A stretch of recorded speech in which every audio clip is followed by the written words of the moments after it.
Assalamualaikum warahmatullahi wabarakatuh. Di sebuah desa kecil di pinggiran kota, ada sebuah musola tua yang pernah menjadi pusat kehidupan religius warga sekitar. Musola ini berdiri sejak puluhan tahun yang lalu, dibangun dengan penuh semangat gotong royong oleh penduduk setempat. Awalnya, musola ini ramai oleh suara anak-anak yang mengaji, serta warga yang datang untuk sholat berjamaah. Namun, seiringan waktu, musola ini mulai ditinggalkan. Semua bermula dari sebuah peristiwa yang dianggap sebagai bertanda buruk. Suatu malam, penjaga musola yang biasanya mengurus kebersihan dan membuka pintu untuk sholat subuh ditemukan pingsan di dalam musola. Ketika dia sadar, dia bercerita tentang sosok tinggi besar yang muncul di pojokan musola saat dia tengah membersihkan ruangan. Sosok itu katanya tampak seperti bayangan hitam besar dengan mata merah menyala yang menatap tajam ke arahnya. Meski mencoba memejamkan mata dan berdoa, bayangan itu kunjung hilang hingga dia tak sadarkan diri. Warga mulai merasa enggan untuk beribadah di sana pada malam hari. Semakin lama, musola itu menjadi semakin sepi, hanya digunakan pada siang hari untuk sholat wajib. Namun, cerita-cerita aneh terus berdatangan. Ada yang mengatakan mendengar suara lantunan doa dari dalam musola ketika malam telah larut. Meskipun saat dicek, musola dalam keadaan kosong dan terkunci. Beberapa orang juga mengaku melihat sosok wanita berkerudung putih duduk di bagian depan musola. Namun, sosok itu akan menghilang begitu mereka mendekat. Kisah yang paling dikenal adalah tentang seorang ustadz yang hendak melaksanakan sholat tahajud sendirian di musola tersebut. Ustadz ini terkenal berani dan tidak percaya dengan cerita-cerita mistis yang beredar. Pada malam yang sunyi, dia masuk ke musola dengan percaya diri. Namun, saat ia mulai sholat, terdengar suara gemuruh dari atas atap, seolah-olah ada sesuatu yang berat bergerak di sana.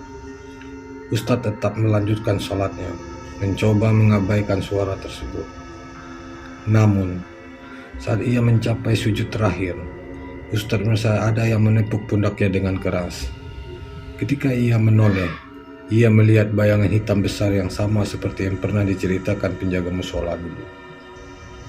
Ustadz lalu menyelesaikan sholatnya dengan cepat dan berlari keluar. Wajahnya pucat pasi. Setelah kejadian itu, Ustadz tersebut jarang terlihat lagi di musola, dan ia tak pernah membicarakan kejadian malam itu kepada siapapun. Kini, musola tua itu masih berdiri, namun jarang ada yang berani masuk ke sana, terutama saat malam hari.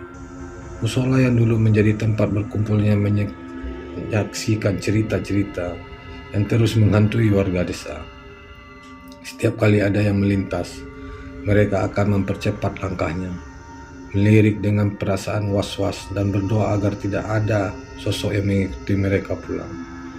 Musola itu kini bukan hanya tempat beribadah, tapi juga menjadi saksi bisu berbagai kisah yang tak pernah terungkap sepenuhnya. Meski kisah-kisah aneh tentang musola tua itu terus berkembang, sebagian warga tetap berusaha untuk menjaga tempat tersebut agar tetap layak digunakan. Mereka percaya, selama niat baik dan penuh doa, musola itu akan tetap menjadi rumah bagi ibadah mereka. Namun, upaya ini tak selalu berjalan mulus. Suatu malam, seorang pemuda bernama Arif yang baru pindah ke desa itu memutuskan untuk membersihkan musola bersama teman-temannya. Arif tidak terlalu percaya dengan cara mistis yang beredar di baginya. Itu semua hanyalah cerita untuk menakut-nakuti anak kecil. Ia mengajak 3 orang teman-temannya, berharap bahwa dengan membersihkan musola dapat menghidupkan kembali. Warga desa akan berhenti memandang tempat itu dengan rasa takut. Mereka datang saat sore menjelang maghrib, membawa sapu, kain pel, dan peralatan kebersihan lainnya.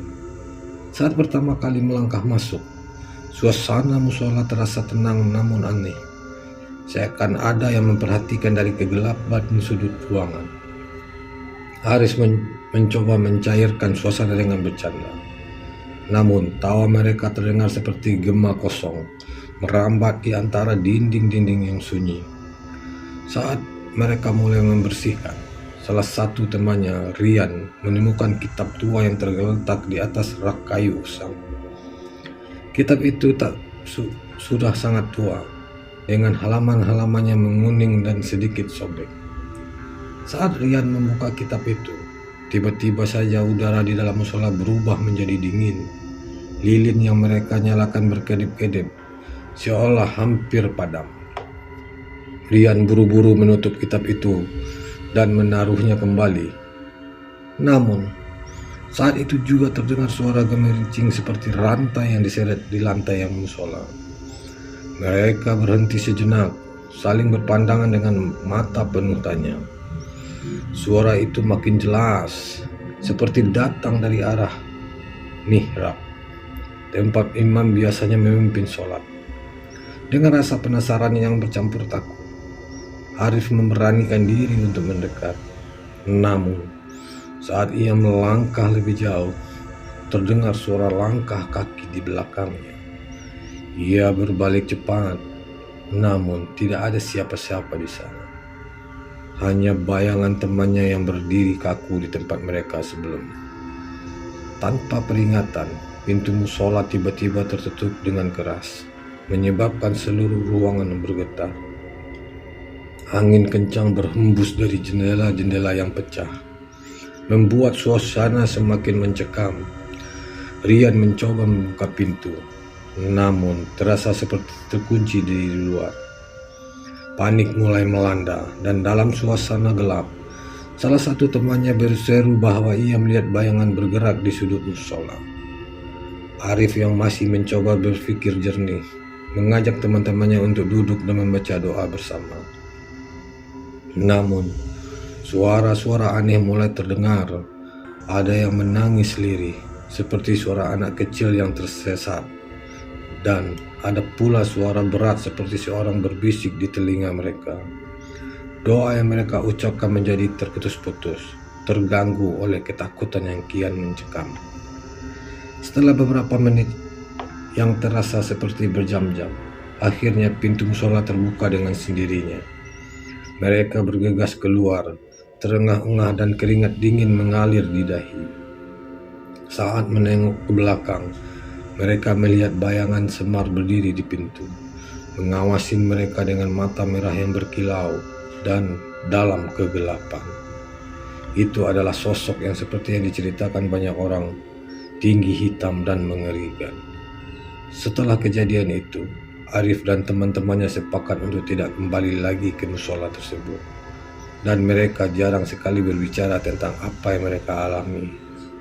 Musola tua itu tetap berdiri menjadi simbol dari misteri dan ketakutan yang tak terjelaskan. Para warga desa semakin menghindarinya, hanya melirik dari jauh setiap kali mereka lewat. Merasa lega karena tidak perlu berurusan dengan tempat yang menyimpan lebih banyak cerita daripada yang biasa mereka tanggung. Dan begitu malam tiba, musola itu kembali menjadi bayangan kelam di ujung desa, menyimpan rahasia-rahasia yang tak ingin dibagikan kepada dunia luar, menunggu dengan sabar siapa yang akan datang berikutnya untuk mencoba membuka tabir misterinya.